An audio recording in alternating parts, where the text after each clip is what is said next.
Hello everyone, welcome back to my channel. दोस्तों, प्रस्तुत है आज की ब्रेकिंग न्यूज। शिक्षकों की मांग, खंड शिक्षा अधिकारी के रिश्तेदार के खिलाफ। जिले के 1500 परिषदीय शिक्षकों को मिलेगा प्रमोशन का लाभ। एक परिषदीय विद्यालय कमाल का, सिर्फ छात्र ही पढ़ाते हैं यहाँ पर। परिषदीय स्कूलों का निरीक्षण किसी पुलिस दबिश या इनकम टैक्स रेट से कम नहीं। माध्यमिक स्कूलों में बनेगी आरोग्य वाटिका। यूपी में 41 हाई स्कूल, 12 इंटरमीडिएट होंगे अपडेट। अजब गजब, 29,334 गणित विज्ञान शिक्षक भर्ती में कितने पद खाली पता नहीं। जानिए कब कितने पद खाली होने की बात कबूली। आइए देखते हैं दोस्तों खबरें विस्तार से। जी हाँ दोस्तों, आप देख पा रहे हैं खबरें विस्तार से किंग्समैन यूट्यूब चैनल पर। इटावा औरैया जिले के बिधुना ब्लॉक के बीईओ के खिलाफ शिक्षकों में आक्रोश है। यूनाइटेड टीचर्स एसोसिएशन यूटा ने बिधुना औरैया के बीईओ के विरुद्ध सीएम को संबोधित ज्ञापन सिटी मजिस्ट्रेट राजेंद्र प्रसाद देकर बीईओ के खिलाफ एफआईआर दर्ज कराने की मांग की। जिलाध्यक्ष रविंद्र गुप्ता एवं महामंत्री दीपक त्रिपाठी ने बताया कि औरैया के ब्लॉक बिधुना में बीईओ अवनीश यादव के संरक्षण में उनके नज़दीकी रिश्तेदार बीआरसी कार्यालय पर आधार कार्ड बनवाने के एवज में छात्रों अभिभावकों से अवैध वसूली कर रहे हैं, जिसकी शिकायत मिलने पर यूटा के पदाधिकारी और कुछ शिक्षक खंड शिक्षा अधिकारी कार्यालय बिधुना पहुंचे। उन्होंने प्रकरण की शिकायत शांतिपूर्ण तरीके से की, जिस पर उन्होंने अपना आपा खोते हुए नज़दीकी रिश्तेदारों संग मिलकर एक शिक्षक के साथ मारपीट की। बीईओ ने 8 शिक्षकों के विरुद्ध झूठे आरोप पर थाना बिधुना में फर्जी मुकदमा दर्ज करवा दिया। पुलिस की कार्यशैली से आहत प्रदेश भर के शिक्षकों में आक्रोश व्याप्त है। शिक्षकों के विरुद्ध दर्ज उक्त एफआईआर को निरस्त करते हुए भ्रष्टाचार में संलिप्त बीईओ के उनके नज़दीकी रिश्तेदारों के विरुद्ध भ्रष्टाचार करने, अवैध वसूली करने, सरकारी पद व व्यवस्थाओं का दुरुपयोग करने एवं शिक्षक के साथ मारपीट करने की सुसंगत धाराओं में अभियोग पंजीकृत कराया जाए। शिक्षक संगठनों की मांग पर बेसिक शिक्षा विभाग 13 साल बाद जूनियर व 5 साल बाद प्राइमरी विद्यालय में पदोन्नत की प्रक्रिया शुरू कर दिया है। इसके लिए बीएसएन ने सभी बीईओ को वरिष्ठता सूची तैयार कर उसे बीआरसी पर चस्पा कराने का निर्देश दिया है, जिससे आपत्तियों का निस्तारण करने के बाद अंतिम रूप से पदोन्नति की जा सके। अभी यह प्रक्रिया शुरुआती दौर में है। सभी बाधाओं को दूर करने के बाद जब पदोन्नति अपने मुकाम पर पहुंचेगी तो करीब 1500 शिक्षकों को इसका लाभ मिलेगा। विशेषज्ञों के मुताबिक इससे शिक्षकों को 3000 से लेकर के 4000 रुपये तक का फायदा होगा। प्रधानाध्यापक पद पर पदोन्नति सबसे पहले पूर्व माध्यमिक विद्यालय में होने का अनुमान है। उसके बाद प्राथमिक व जूनियर में प्रमोशन होगा। जिले में 649 पूर्व माध्यमिक विद्यालय में प्रधानाध्यापक का 640 पद रिक्त हैं। अगर पदोन्नति पूरी होती है तो इन सभी पूर्व माध्यमिक विद्यालय को स्थायी प्रधानाध्यापक मिल जाएंगे। सम्मेलन के पश्चात 473 प्राथमिक विद्यालय में प्रधानाध्यापक पद की रिक्तियां शून्य हो गई हैं। प्राथमिक विद्यालय के प्रधानाध्यापक व जूनियर हाईस्कूल के सहायक अध्यापकों का पूर्व माध्यमिक विद्यालय में प्रधानाध्यापक पद पर प्रमोशन होने के बाद शिक्षकों का ग्रेड पे 4200 से बढ़कर 4600 रुपये हो जाएगा। पीडीडीयू नगर नवगढ़ शासन की ओर से प्रदेश के सभी स्कूलों में बच्चों को बेहतर और आधुनिक शिक्षा देने के लिए संसाधनों के साथ काफ़ी संख्या में शिक्षकों की नियुक्ति की गई है। मिशन कायाकल्प के द्वारा विद्यालयों को आधुनिक बनाया जा रहा है। पर इसके बीच यह खबर सुनकर आप चौंक जाएंगे कि चंदौली जिले में एक ऐसा विद्यालय है जहां एक भी शिक्षक नहीं है। इस विद्यालय में बच्चे ही छात्र हैं और बच्चे ही गुरुजी बनकर पढ़ाते हैं।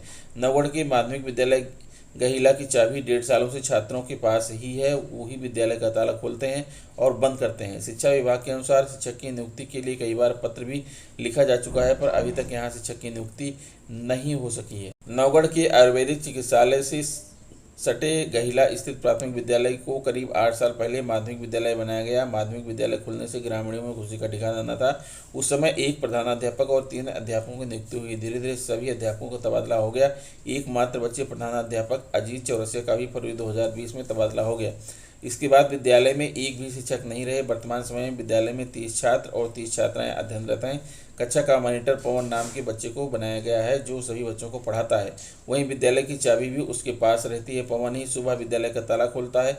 अमर उजाला की टीम जब शनिवार को विद्यालय पहुंची तो पवन ही ब्लैक बोर्ड पर कुछ लिखकर बच्चों को पढ़ा रहा था। वहीं शिक्षा विभाग का कहना है कि विद्यालय में शिक्षकों की नियुक्ति के लिए शासन को पत्र लिखा गया। फिलहाल विद्यालय में मिड डे मील और संचालन के लिए बगल के प्राथमिक विद्यालय के एक शिक्षक को रखा गया है। ग्रामीणों ने बताया कि प्राथमिक विद्यालय के जिस शिक्षक को यहाँ देखभाल के लिए रखा गया है वो दिन भर मिड डे मील का सामान जुटाने में ही व्यस्त रहते हैं। अमर उजाला की टीम भी जब विद्यालय पहुंची तो वह गांव में सब्जी लाने गए हुए थे। रसोइया इंद्रावती और सुमन को काफ़ी दिनों से उनका मानदेय नहीं मिल रहा है। नहीं महिला शौचालय जंगल में जाती हैं छात्राएं। माध्यमिक विद्यालय गहिला में एक भी महिला शौचालय नहीं है, जिसकी वजह से सबसे ज़्यादा दिक्कत छात्राओं को होती है। उन्हें मजबूरी में जंगल में जाना पड़ता है। विद्यालय में 30 छात्राएं हैं, लेकिन इनके प्रसाधन के लिए कभी भी ध्यान नहीं दिया गया। जब से विद्यालय बना है इसमें छात्राओं के लिए शौचालय नहीं बनाया गया है। माध्यमिक विद्यालय महिला में इस समय किसी अध्यापक की तैनाती नहीं है, लेकिन संचालन के लिए प्राथमिक विद्यालय के एक अध्यापक को रखा गया है। विद्यालय की स्थिति और अध्यापकों की नियुक्ति के लिए अधिकारियों को पत्र लिखा गया है। अवधेश नारायण सिंह, ABSA नौगढ़। प्रयागराज निरीक्षण शब्द को बेसिक स्कूलों में अगर समझाया जाए तो यह किसी पुलिस दबिश का इनकम टैक्स रेट से कम नहीं होता देखा जाता है। हाँ, थोड़ा स्वरूप जरूर अलग होता है, पर उपदेश दोनों का एक ही होता है, क्योंकि स्कूलों के निरीक्षण में शिवाजी की गुरिल्ला युद्ध नीति जैसी नीति अपनाते हैं। बड़े स्तर के निरीक्षण की तुलना में छोटे स्तर के निरीक्षक बहुत ही घातक देखी जाती है।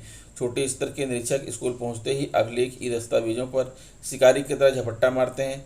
इनका बस चले तो पूरा स्कूल सीज कर दें, न कोई अंदर जा सकता है न बाहर। हाँ, अगर उनके चेहरे की चमक पर गौर नहीं किया जाए तो इस स्कूल की कमियों के हिसाब से घटती बढ़ती रहती है। अगर कोई एब्सेंट मिला तो चेहरा खिल जाता है, और यदि सब प्रेजेंट तो फिर खुदाई शुरू हो जाती है। यह औचक निरीक्षण सबको भौचक करने वाला होता है। अखबार की खबरें समाज को बताना ही नहीं चाहती शिक्षक किन परिस्थितियों में जूझ रहे हैं।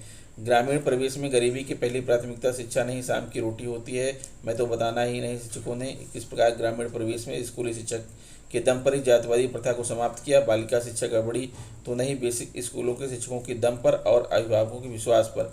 पोलियो अगर हारा तो इन्हीं शिक्षकों की परिश्रम से। इतनी जबरदस्त चौतरफा दुष्प्रभाव के बाद भी अगर प्रसिद्धि स्कूल आज भी अस्तित्व में हैं तो वही शिक्षकों के दम पर हैं। कल्पना करके देखिए, अगर किसी भी निजी स्कूल का थोड़ा भी दुष्प्रचार हुआ तो उन्हें बंद होने में 2 साल से ज़्यादा का समय नहीं लगता। जो जिंदा है अपने प्रचार के दम पर, और प्रसिद्धि शिक्षक इसके दुष्प्रभाव पर भी समाज को आगे ले जाने की कोशिश में लगे हुए हैं। फिर क्या औचित्य है औचक निरीक्षणों का, जो मिर्ची कौन से छू के बीच में अविश्वास और कटुता पैदा करें।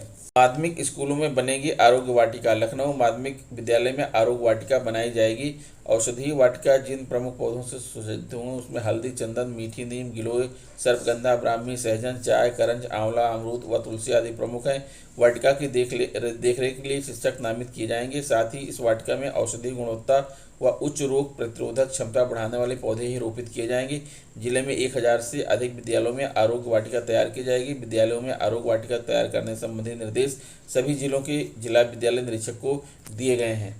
यूपी में 41 हाई स्कूल, 12 इंटरमीडिएट होंगे अपग्रेड। स्मार्ट क्लास के लिए भी मिला बजट। प्रदेश में अब 41 और सरकारी हाई स्कूल होंगे, वहीं 12 हाई स्कूलों को इंटरमीडिएट कॉलेज के रूप में उच्चीकृत किया जाएगा। इसके लिए केंद्र सरकार ने 47 करोड़ रुपए का बजट मंजूर किया है। 41 उच्च प्राइमरी स्कूलों को हाई स्कूल में अपग्रेड किया जाएगा। वहीं 41 हाई स्कूलों में इंटरमीडिएट के 2-2 सेक्शन खोलकर उन्हें इंटरमीडिएट कॉलेज के रूप में संचालित किया जाएगा। इसमें विज्ञान वर्ग की कक्षाएं भी संचालित होंगी। हाई स्कूल में भी 2-2 सेक्शन खोले जाएंगे। हाई स्कूल के लिए 77.56 लाख रुपए प्रति यूनिट और इंटरमीडिएट के लिए 16.38 करोड़ रुपए प्रति यूनिट की दर से केंद्र सरकार ने बजट मंजूर किया है। स्कूलों की सूची भी जारी कर दी है। यूपी में 30,000 स्कूल माध्यमिक स्तर के हैं, इसमें केवल 8% स्कूल ही सरकारी हैं। यूपी में 2395 सरकारी हाई स्कूल व इंटरमीडिएट स्कूल हैं। परिषदीय उच्च प्राथमिक विद्यालयों में विज्ञान और गणित विषय के 29,334 सहायक अध्यापकों की भर्ती में कितने पद खाली हैं, इसकी जानकारी बेसिक शिक्षा विभाग को नहीं है। हाई कोर्ट से लेकर सुप्रीम कोर्ट तक में रिक्त पदों की अलग अलग सूचनाएं दी गई हैं। अजब गजब, 5 साल पहले आखिरी बार जारी हुआ था शिक्षकों को नियुक्ति पत्र, तब से अब तक 3 बार अलग अलग रिक्त पदों की दी गई सूचना। हाईकोर्ट के बाद अब सुप्रीम कोर्ट में मुकदमा लड़ रहे हैं बेरोजगार। अफसरों की लापरवाही का नतीजा है कि 11 जुलाई 2013 को शुरू हुई भर्ती आज तक पूरी नहीं हो सकी। पिछले 2.25 साल से यह मामला सुप्रीम कोर्ट में लंबित है। अभ्यर्थी आलोक चौधरी और मनोज कुमार का कहना है कि जनवरी-फरवरी 2015 तक 7 राउंड की काउंसलिंग के बाद 26,115 अभ्यर्थियों का चयन हुआ था, लेकिन कानूनी अड़चन के कारण सितंबर-अक्टूबर 2015 में तैनाती दी जा सकी। उसके बाद टीईटी में 82 अंकों के आधार पर सफल अभ्यर्थियों की 8वें राउंड की काउंसलिंग कराई गई और जनवरी-फरवरी 2016 में नियुक्ति पत्र दिया गया। इस बीच पूर्व में काउंसलिंग करा चुके लेकिन ज्वाइनिंग नहीं कर सके अभ्यर्थियों को नवंबर 2016 में नियुक्ति का अंतिम अवसर मिला। उनकी प्रक्रिया चल रही थी कि सरकार ने 23 मार्च 2017 को मौखिक आदेश से भर्ती रोक दी। इसके खिलाफ अभ्यर्थियों ने हाईकोर्ट में याचिकाएं दायर कर दी। हाईकोर्ट ने मौखिक आदेश को दरकिनार करते हुए 2 महीने में भर्ती पूरी करने का आदेश दिया, लेकिन सरकार ने उसे नहीं माना। सरकार ने हाईकोर्ट में ही स्पेशल अपील और पुनर्विचार याचिकाएं दायर की, लेकिन दोनों खारिज हो गई। इसके बाद अभ्यर्थियों ने अवमानना याचिका दायर करी। इससे बचने के लिए सरकार ने मई 2019 में सुप्रीम कोर्ट में एसएलपी दायर की, जो विचाराधीन है।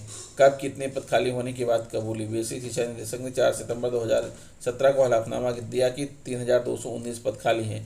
20 सितंबर 2019 को जारी आदेश में सरकार ने 3,000 पद रिक्त होने की बात कही। राज्य सरकार ने 6 जनवरी 2020 को सुप्रीम कोर्ट में हलफनामा दिया कि 1,159 पद रिक्त। एक RTI सूचना का अधिकार के जवाब में 36 जिलों में 3681 पद रिक्त होने की बात। बेसिक शिक्षा विभाग के प्राथमिक और उच्च प्राथमिक विद्यालयों में प्रधानाध्यापक का एक पद सृजित है। इसके बाद सहायक अध्यापकों के पद हैं। प्रधानाध्यापक अपने स्तर से विद्यालय को संचालित करता है। वेतन निकलने के दौरान वित्त एवं लेखाधिकारी के पकड़ में यह मामला आया कि स्कूल एक है, लेकिन वहाँ से दो प्रधानाध्यापकों का वेतन निकल रहा है। पिछले काफ़ी समय से यह शिक्षक वेतन प्राप्त कर रहे हैं। लेखाधिकारी के पास शिक्षकों के वेतन के बिल की सूची आई तो मामला पकड़ में आया। विभाग के अनुसार करीब 30 ऐसे विद्यालय हैं जहां दो प्रधानाध्यापक का वेतन एक साथ निकल रहा है, जबकि नियमानुसार एक विद्यालय से केवल एक प्रधानाध्यापक का वेतन निकलेगा और अन्य सहायक अध्यापक का वेतन निकाला जाएगा। लेकिन पिछले काफ़ी समय से स्कूलों में यह खेल चल रहा है। वित्त लेखाधिकारी सत्यपाल सिंह तोमर ने बताया कि मामले में बीएसए को अवगत करा दिया गया है, साथ ही सभी एबीएसए को भी पत्र भेजा गया है। पदोन्नत से जुड़ा बताया जा रहा था मामला। विभाग इस मामले को पदोन्नत प्रक्रिया से जुड़ा होना बता रहा है। बताया गया कि वर्ष 2013 और वर्ष 2015 में कुछ शिक्षकों की पदोन्नति को लेकर मामला कोर्ट में चल रहा है और जो दोनों शिक्षक प्रधानाध्यापक का वेतन ले रहे हैं वह पदोन्नति के दायरे में है। ऐसे में कुछ स्कूलों में दो शिक्षक प्रधानाध्यापक के पद पर तैनात हैं और वेतन प्राप्त कर रहे हैं। बीएसए ने ऐसे सभी शिक्षकों की तत्काल एबीसी से सूची उपलब्ध कराने के निर्देश दिए हैं। वित्त एवं लेखाधिकारी बेसिक का पत्र मिल गया है। ऐसे सभी शिक्षकों की सूची तैयार की जा रही है। मामले में जल्द कार्रवाई की जाएगी। एबीएसए से रिपोर्ट मांगी गई है। यदि कहीं गलत मिला तो सीधी कार्रवाई की जाएगी। अखंड प्रताप सिंह, बेसिक शिक्षा। तो दोस्तों, ये रहा आज का ब्रेकिंग न्यूज़। आशा करता हूँ वीडियो आपको अच्छी लगी होगी। अगर वीडियो अच्छी लगी है तो प्लीज़ मेरे चैनल को सब्सक्राइब कर लीजिए, बेल आइकन को प्रेस कर दीजिए। मिलते हैं आपसे नेक्स्ट वीडियो में कुछ नई जानकारी लेकर। तब तक के लिए नमस्कार।